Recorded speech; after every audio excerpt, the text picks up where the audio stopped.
Here we go. Hey now, cats, we're back again this week with one of my all time favorite people in the world, one of my besties. I love him.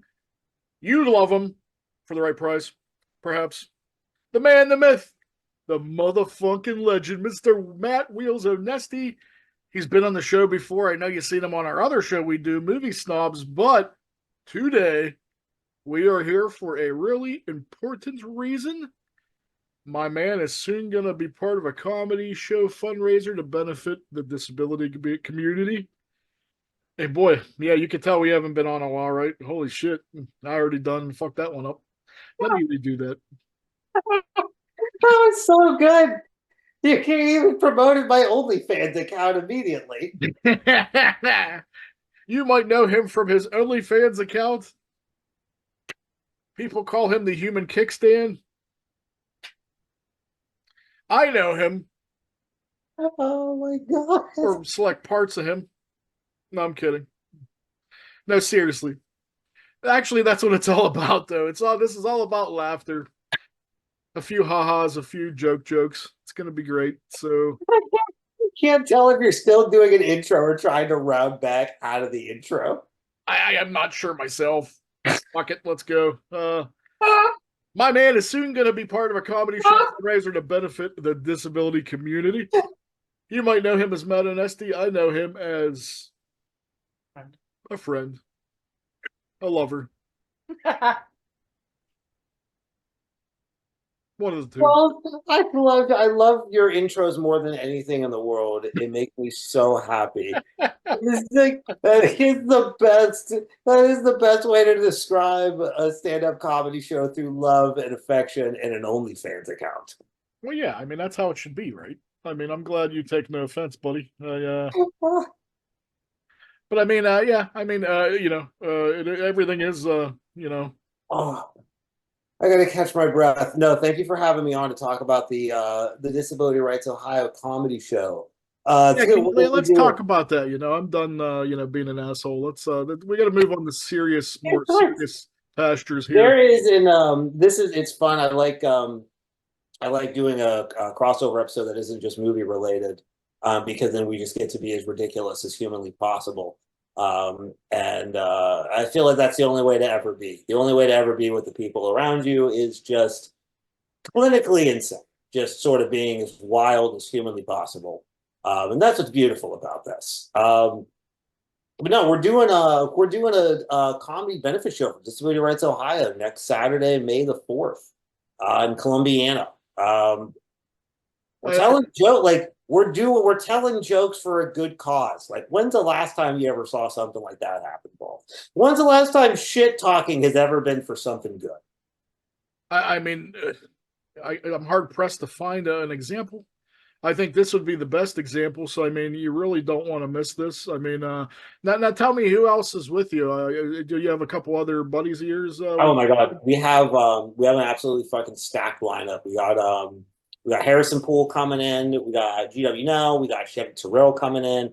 I'm gonna headline the show. Like, this is, and what's funny is, like, so normally, when you book a fundraiser show, it's normally supposed to be, like, clean, like as clean as comedy as you could possibly get. I just kind of feel like we should just do whatever we want anyways. Like, it's a comedy show. Let's just have fun.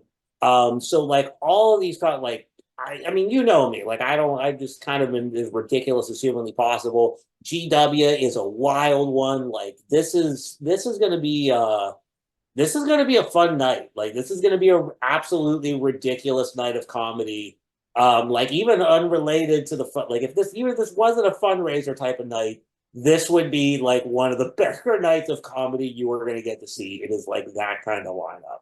And it just so happens that now, it's gonna be for a good cause. It's gonna be for Disability Rights Ohio, for the disabled community. Raising awareness.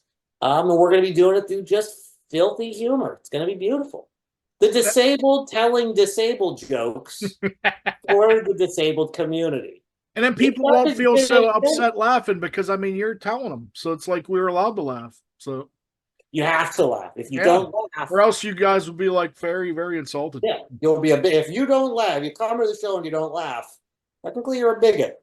That's the issue. Technically, if you come and there's no smiles, there's no laughing, we're gonna put a big sash on you. It says asshole. Yeah, you're gonna get a scarlet A. Then and then that'll just be like you're just saying that you hate disabled people. So you better come, you better fucking laugh. No, it's gonna be ridiculous. I love and this is it's hard, and again, this is why I love doing like the podcast with you because um I'm gonna try and be serious, and there will always be moments where we'll look into the camera and go, okay, I'm gonna try and get serious real quick, and then we can't Pretty get hard, serious. dude. We're like a powder keg in a match once we get together. Children, we're grown man children. Yeah, I pretty mean, much, yeah. that is the better Dude, I description. honestly probably could have had this shirt when I was in eighth grade. So, like, I mean, yeah, you're totally right. So, We're the kind of guys who are going to wear our finest graphic tees to whatever function you invite yeah, us to. man. I mean, you got to look good, right? We no. This is how you know you're dressing up with a graphic tee. You got a graphic tee, but then you put a flannel Oh, on over top. Oh, top of yeah, it. you got to have the You have the long. flannel open so you look like you're actually trying. Oh, That's yeah. I mean, I gave up that's what mine we. years ago, That's dude. Yeah, I don't even have one of those. So, that's, yeah, that's it's just fashion advice for the hipsters paying attention. yeah. But yeah, this is it. As you'd mentioned, on Saturday, May 4th at 7:30 p.m., I believe, at 7:30 Risers. is the show star. We're gonna open the doors about 6:30. Come in. It's at Was at Rise Risers on the Tavern link. on the Links in Columbiana. Columbiana, they got awesome food. Come in when the doors open at 6:30 and just eat. Just eat as much as you possibly can. I mean, don't overeat. We don't want you, puking at the show. That would be frustrating. It would be frustrating for all of us. Don't do that. But to eat, drink, get drunk. Getting drunk makes all comedy shows better. That's sort of the rules. The ground rules even. But we're gonna be telling jokes for a good cause and hanging out and I again we're gonna try and get serious. I love doing this, like kind of what we're doing with this show. I'm a board member, like I sit on the board for Disability Rights Ohio. I've been working with them for like the past, I mean, we're going on 3 years now, 2 years, like 20, I don't even know a year, like the end of 2022 is when I got started getting hooked up and when working with them, getting on the board. And dude, they do just such amazing work around the state of Ohio. Um, just a quick civics lesson. We're the state's protection and advocacy system. I know but every single state has to have a protection and advocacy system. Every state and every territory, actually. So we're the thing for Ohio. And dude, the organization, they just do so much good around the state. Making sure abuse and neglect isn't going on, making sure things are accessible, people are getting the supports they need. Lobbying for we're not lobbying, but advocating for like policies and shit in the state house to make sure that there's equitable opportunity. Like right now, we're going after we're working with there's like a bill going through in the state house to eliminate sub minimum wage for disabled workers. That's like a thing that's still goes on in some states. Ohio, we still have some minimum wage laws. We're like actively involved in supporting a bill that's trying to get rid of that because don't pay disabled people less than minimum wage. That's shitty. It Um, is. so and we're doing and for somehow in some way we are using the power of comedy to bring attention towards an organization. It's crazy combining things that are very serious and very important and things that are absolutely meaningless and have no bearing on the reality around us. It is one of the crazier things about events like this. That's what I think's cool about it, though, man. I think that's a good way to raise awareness. Like you're up here actually kind of people are actually kind of helping a good cause, and also it might actually learn a thing or two about the injustices that I think happen. I mean, I always wanted to ask you, like, I mean, we've been buddies forever, but it's like, can you explain to me some of maybe the challenges that you may face trying to, be a comedian with disabilities? I mean, is there different disadvantages and things? Oh, dude. Okay, so I, the big one is like accessibility to stages. That is like, um, because you came and saw me, you saw me over at the Funny Farm a couple of times in downtown Youngstown. yeah, yeah. So like you even saw like what I have to do with putting up the ramps. So I have to put up the ramps and move tables. So like I'm lucky here in Youngstown. Like Dave Robich over at the Funny Farm, dude has been amazing with making sure that like if one, books me on a show and making sure that we're able to make everything accessible so I can get up on stage. That is sadly not really the norm within sort of the comedy community, except for like a small pocket of people. Like I know there's a comic over in LA who goes through this kind of stuff. Joe Earl, he's been on a fucking warpath recently with the bigger comedy clubs because like they won't make the clubs accessible or make it easy for him to get in. Um, I mean, I've come across a lot of venues in my time. I mean, I did a show probably when I was just starting out, maybe like 16 years old. Um, didn't have the ramps. Like the ramps that I had weren't enough for the stage that I was confronted with at the time. Hmm. So I couldn't get up on the stage. So like I had to perform in front of the stage. And that's terrible. Like that's not a good time. I had to do that at another comedy club in Ohio, which that wasn't fun. That never happened again. That was but it was the issue was they didn't want to move tables. Like they were worried about setting up the ramps, didn't want to move tables because then it would lose seats. And then if you lose seats, you lose money. And then when you start to think like that, then it sort of gets in the way. So like that is one of the bigger issues when it comes to being a performer with a disability. Is like there's accessibility stuff to get into buildings, but then there's like transportation problems. So like think about like the Doug Stan. What was the movie that Doug Stanhope did? Road Warrior or with the road comic where he was the road comic. I feel like it didn't come out a couple years ago. I swear to God, Doug Stanhope, or was it the fucking? No, he did do a movie. It's okay, so it's practically the character he did in Louie. You know the character that he played in Oh, Louie, where yeah, he yeah, was yeah. like the road comic. Okay, they, which he posted some scenes of it on Twitter. I don't know if it was any good. I never saw it all the way. But imagine that character, the quintessential road comic. So that's sort of the roadmap for comedians. You start off in a town and then you start booking like these D and C bar rooms, random rooms, all within 5 hours of you, and you're driving around or sleeping out of your car or some shitty hotel. Like, I don't physically have the ability to do that.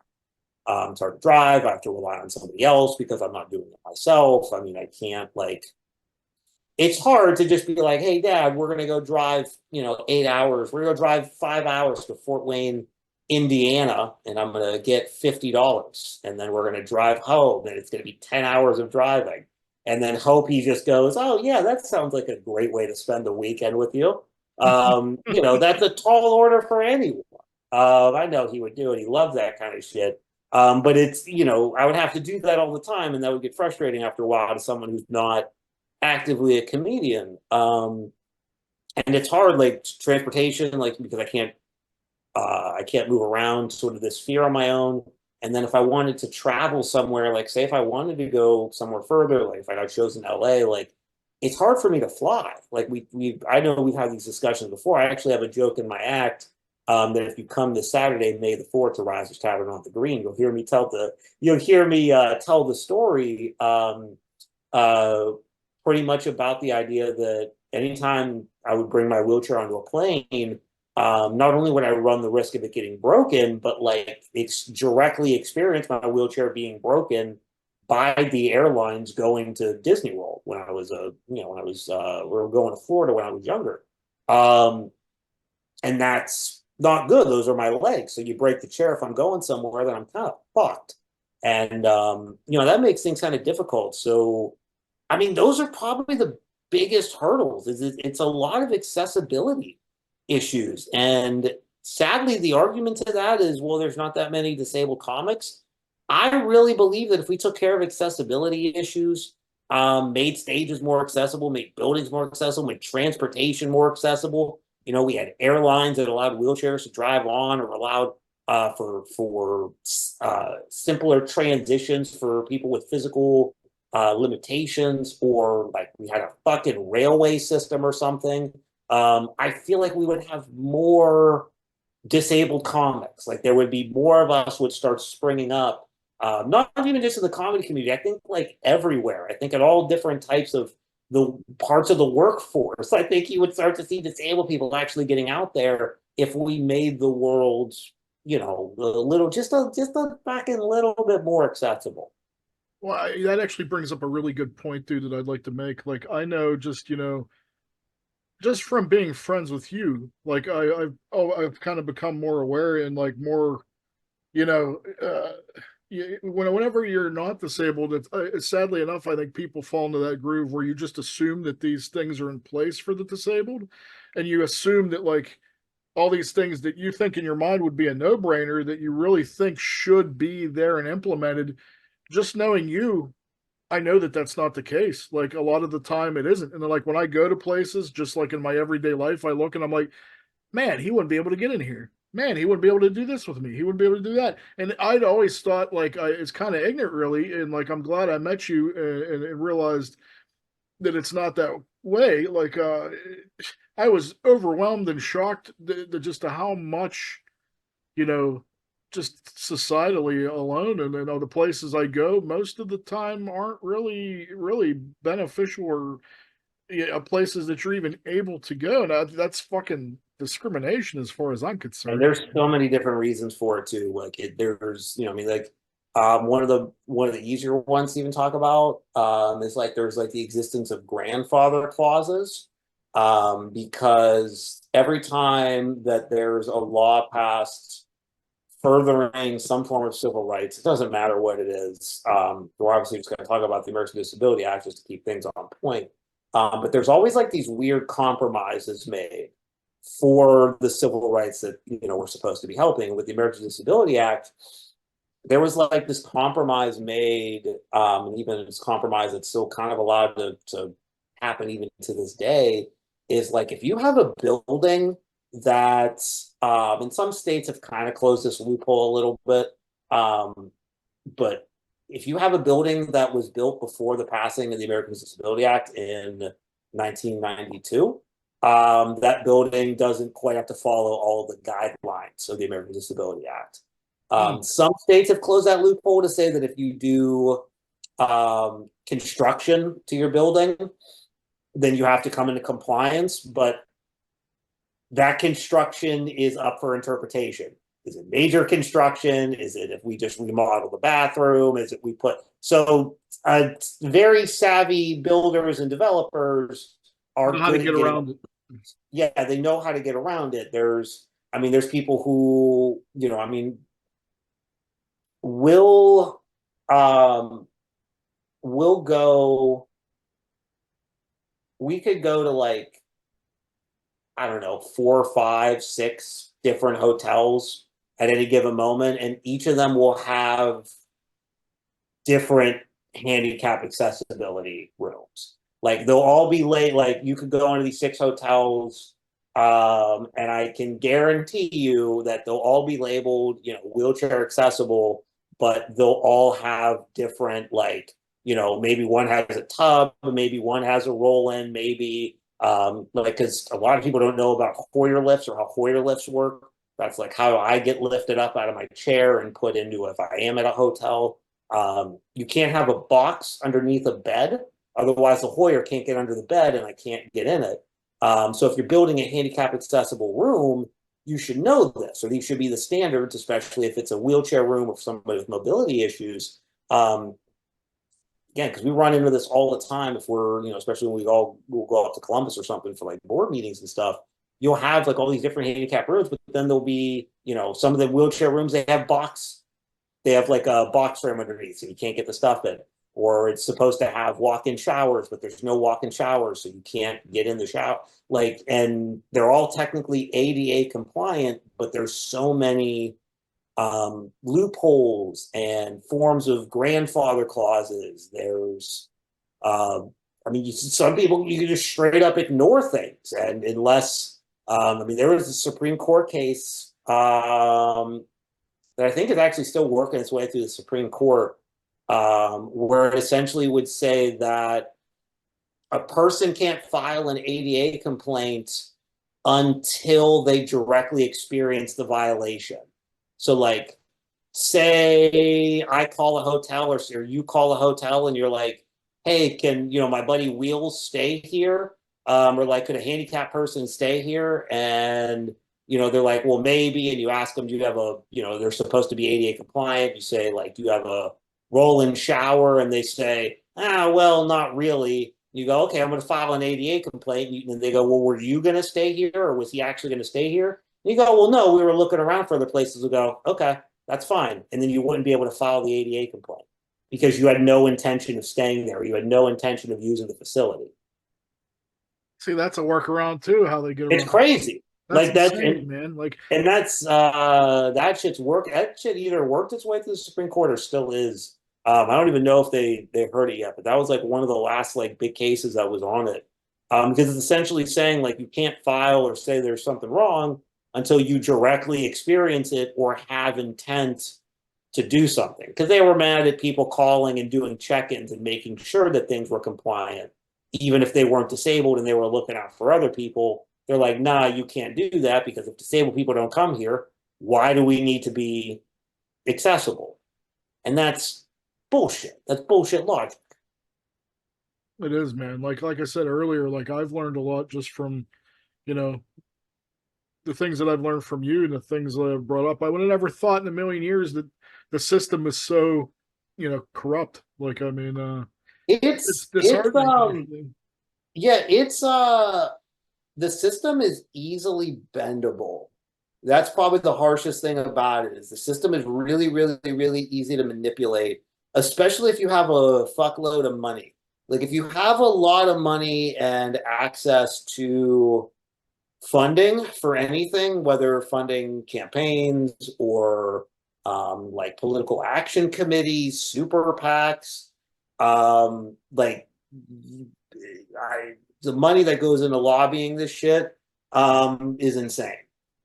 And it's why, I mean, the hardest hurdle, the biggest hurdle and the harshest hurdle to getting wheelchair accessibility on an airplane is overcoming the airline industry's lobby.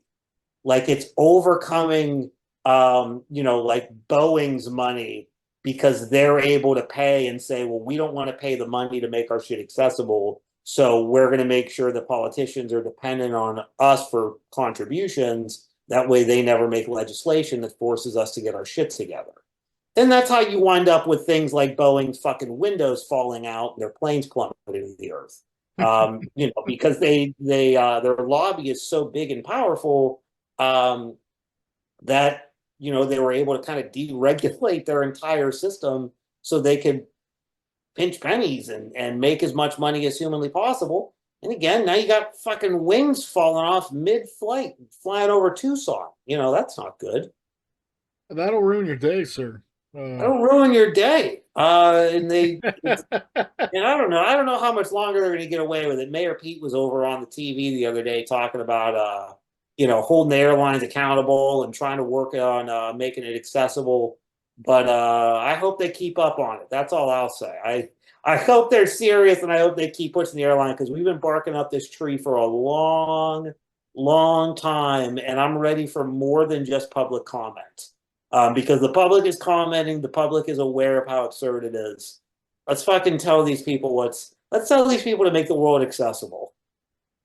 Well, there you have it. I actually want to kind of steer the conversation away from that a little bit now, but it is kind of directly affects it. That I know you and I and a lot of our friends have been up to a lot of stuff, and I actually had an experience I'd like to tell you about just the other day. I actually have been, as you know, Wheels and I have been making some film. We've been filmmakers. We've been making some films. We've been big for the movie snobs turned into pretentious fucking I'm gonna filmmakers. get a monocle for the next one, but yeah, no, but no, like I've actually been trying to find a location to shoot my next short film. Update movie snobs. I mean, if you're, you watched the other show, this guy right here, I've learned so much about. He actually helped me accomplish a dream of mine. I used to be like, meh, things are too late for me. Woe is me. I'm an old fuck. I can never do anything I want to do because I'm fucking, it's over. He, I have a couple friends that really inspired me, and this dude right here, you, was a I, I humongous threatened inspiration. I threatened to beat the shit out of him. I said, That Balls, happened too, I yeah. said, Balls, I'm gonna beat the ever living shit out of And you I if you don't seen make that this thunder fucking film. crack in his eyes, and it fucking scared me, made my butthole pucker. So I was like, "Oh shit, this motherfucker needs business." So, but no, you've been a humongous inspiration. I can't thank you enough for helping me. Wheels made a short film. I think it's fucking incredible. I love it. I love it so much. And he helped me finish one of mine. It's kind of a cheesy, like Troma meets Argento kind of feel, and we're actually starting another one here. And back to my story, the reason, like, something came up. Like, I was actually trying to find locations that you would actually be, Yeah. accessible to because I need you there, and I want you there, and I can't do it. I am like Darabont, dude. I want to use the same people over and over again, from now on in. I will be your acting muse whenever you need me. So I can't. how was the journey of finding an accessible location? It's funny. Xtina actually told me how the journey was the other day. She's been looking. This is, if this doesn't tell you like what a fucked up system this is, and how people with disabilities get shit on unnecessarily, this should show you right now. We're looking for locations, like an old spooky house, because the next thing I want to film is like a haunted house movie. So we're looking at Airbnbs, places like that, even anything that's even remotely possible. If you put in, there's like 10,000 hits, okay? Then you put in wheelchair accessible. Your choices go to two. Yep. Tell me that's not fucking bullshit, dude. That should tell you Yeah. everything you need to know. There's no standards. There's no especially with like Air because Airbnb it's like a complete it's I mean that shit's like Uber. That's like people buying houses just A to subcontract. yeah, like in those even subcontracting stuff like that shit's even the Wild West. Like there is just no way to well, I mean there are ways to regulate it. It needs to be regulated. Um, but it's shit like that that keeps disabled people out of the communities, not just for making goofy films with their friends, but even just something as simple and beautiful as like going on vacation with the family, going and spending time with friends and hanging out. Like it constricts freedom in so many different ways that I kind of wish um, larger chunks of our society would start to take more seriously because we're a type of society who's constantly talking about freedom and liberty and let people do whatever they want. Well, okay, look, I'll take you up on that offer. Let's make the world accessible and hold people who have the ability to make things accessible, hold them accountable when they don't, and allow for actual freedom and liberty and the ability to kind of do whatever you want when you want it. All right. Son of a bitch, we were cooking. I know, dude. We have 8 minutes now. If you want to just talk about our film shit, or Yeah, we'll finish it up. We were cooking. The guy, I don't know if you're still recording, but yes, the airline lobby heard enough and they shut it down. I almost wondered, dude. The TSA is like, The TSA was listening in with their fucking maybe wands, there is something their onto dumb that, dude. fucking The black listen, vans come pulling up in my driveway here in a few hours. I'm gonna be like, shit. a bunch of people in ugly blue fucking shirts and really thin ties, and they're walking up to you and they have these awful blue gloves on because they don't want to give you COVID, but there's COVID all over the gloves already. At least they're not going to get it. They're coming I after might have them. to keep this in, but anyway, yeah. Keep all of this in. This is all going to be a part of it. We're just fucking. We're doing it live. Yeah, we're gonna be like Bill O'Reilly. Fuck it, we'll do it live. But Well, anyway, that's the beauty of doing internet recordings is sometimes the TSA just sort of hears what you're saying and says enough of that, and then they ruin the flow. well, But we were doing I'm gonna try to adjust the dam and make it flow in your direction. And why don't you tell everybody what you're working on, man? Why don't you tell them about your short film? Tell everybody what you got coming up here, man. Well, look, here's what I do. Here's what I'll talk to you because I don't have um I'm not working on anything new since we did the Mr. Smiles short just yet. But Mr. Smiles is hopefully going to get some because we this is kind of this conversation I do want to have with you real quick. Um, we embarked on an adventure to make a film. We were talking about this. I know we're taking a real hard turn from the conversation we were just having, but I do really want to talk to you about this. We made some films. We made it for some film festivals. We made it for the, we were making stuff for the Trauma Fest and just doing whatever just to see if we can get in and this was your first time going around. I remember you were mentioning something earlier, but I really, really want to hear how how does it feel? One, how was the process your first time? So how was your first time filmmaking experience? I just kind of want you to give a quick explanation to the listeners of what making a film is like, and make sure you explain the circumstances that were filmed in. It's the most amazing feeling and equal part exhausting, frustrating, and mentally crushing experience you could possibly ever have, all in one. In fact, you had told me before, you're like, oh, you're not going to make any plans afterwards because you're going to go and you're going to like pass the fuck out and like die. And I'm like, really? Holy shit. And not only that, uh, you know, we were up against like the most craziest of fucking circumstance. I fucking tried to get locations 20 sometimes. The minute I tell them that it was horror related, they'd be like, no. But luckily, we found the place. And the night before, I found out that, we got, way less time than I was promised. So we did probably what, 12, 14 hours worth of shit in 4.5 to 5, Yeah, maybe? you had how many pages? That was what, like a 10-page script, 12-page script? At least, yeah. I mean, you kicked out at least 8 of those pages, um, in 5 hours, Yeah. 8 hours, Yeah. and we had the library for 3 hours. We had that conference room for 3 hour or 4 hours.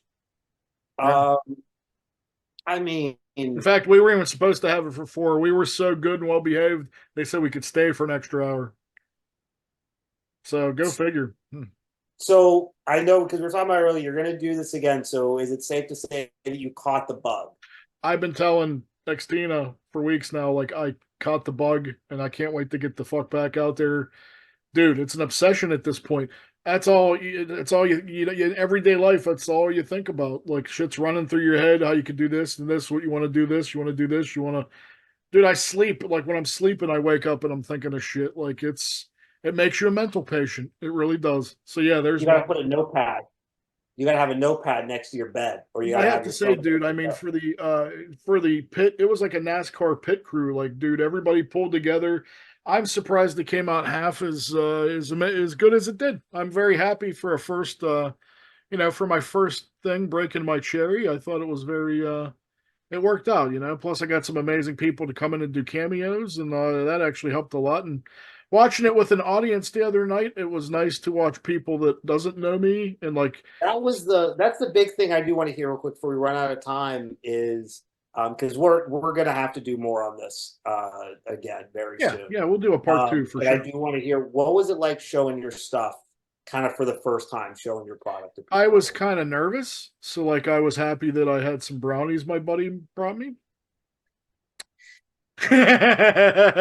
But I have to say it was, I'll be honest with you, I was very nervous and I was kind of scared and terrified, and I was afraid people were gonna laugh for all the wrong reasons, how horrible it is. But it seemed like everybody had fun.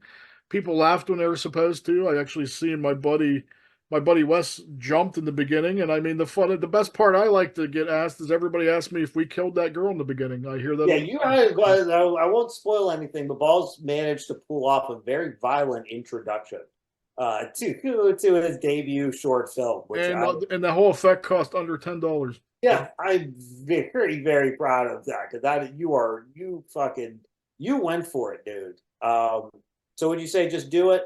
Is that good advice? Just do it. It is, man. From both of us, I think that's great advice. And I mean, let's just hurry up though, real quick though. We could do a part two of this. I just want to make sure that everybody knows that they need to go check you out next weekend at Check us out. 7:30. 7:30 at Risers Tavern on the Links in Columbiana, Ohio. We are Don't call it doing stand up, a night of comedy benefiting Disability Rights Ohio. Be there or be square. Tell your friends, tell 10 friends. Fucking go! Or else Wheels will come and fucking disable you. How's that for a fucking promo, a there will just before we sign off and end the show, there will be no violence. huh? Oh, I didn't promise that. I mean, There will be no blood and guts, and we will not be doing horror. We will not be doing horror kills like the movies. There will be no blood squirting effects. Just strictly comedy.